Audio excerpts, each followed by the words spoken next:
দর্শক, এই ছাত্রদল এবং ছাত্র শিবিরের যে সংঘর্ষের ঘটনা ঘটেছে সরকারি তোলারাম কলেজে, সে বিষয়ে আপনাদেরকে আরও জানাতে চাই এবং সেটি জানানোর জন্য আমাদের সঙ্গে আমাদের সহকর্মী আহসান সাদিক আমাদের সঙ্গে যুক্ত হচ্ছেন। আহসান সাদিক, একটু যদি আমাদেরকে ঘটনার বিস্তারিত জানান, এবং সেই সাথে আপনি নিশ্চয়ই দেখেছেন আজ বরিশালেও একই অজুহাতে ছাত্রদল এবং শিবিরের মধ্যে এক ধরনের সংঘর্ষের ঘটনা ঘটেছে, এরপরে নারায়ণগঞ্জেও তাই।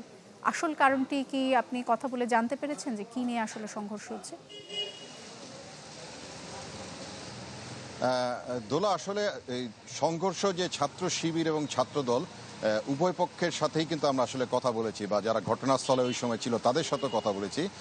তারা মূলত যেটি বলছে যে আসলে জুলাই গণ অভ্যুত্থান দিবসে আজকে আমি যে কলেজটিতে আছি, তোলারাম কলেজ, এখানে কিন্তু যে আলোচনা সভা হয় এবং এই আলোচনা সভার মধ্যে কিন্তু আসলে মূলত গত কয়েকদিনের যে রাজনৈতিক প্রেক্ষাপট, মূলত এই বিষয়টিতে এনেই কিন্তু আসলে দুই পক্ষ এক ধরনের বক্তব্য দেওয়ার তর্ক জড়ায়, এবং এই তর্কটি প্রথমে যে স্থানে অডিটোরিয়ামে হচ্ছিল, এবং এটি পরে কিন্তু আমি যে স্থানটিতে এখানে আছি এটি পরে এখানে এক প্রকার বলা যায় যে সংঘর্ষের রূপ নেয়।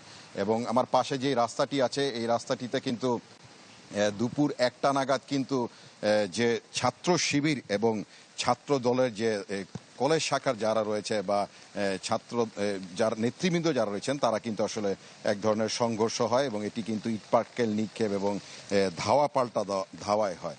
এবং এর পরপরই কিন্তু ঘটনাস্থলে পুলিশ আসে, এবং পুলিশ এসে দুই পক্ষকে ছত্রভঙ্গ করে কিন্তু আসলে পরিস্থিতি নিয়ন্ত্রণে আনার চেষ্টা করে, এবং দীর্ঘ সময় পর্যন্ত কিন্তু এই সংঘর্ষটি এই স্থানটিতে দেখা যায়। এবং পুলিশ যেটি বা আইন শৃঙ্খলা বাহিনী যেটি বলছে যে আসলে তারা স্থানীয় যে সিসি ক্যামেরা রয়েছে সেই সিসি ক্যামেরা ফুটেজ সংগ্রহ করার পরে তারা এগুলিকে বিচার বিশ্লেষণ করে আসলে মূলত যারা ঘটনার সাথে জড়িত রয়েছেন তাদেরকে আসলে চিহ্নিত করার কাজটি তারা শুরু করেছেন বলে আমাদেরকে জানিয়েছেন। নগদ নিয়ে এলো হার না মানা হার অফার। সর্বনিম্ন 10,000 টাকা রেমিটেন্স নগদে পাঠালে থাকছে স্বর্ণের হার জেতার সুযোগ।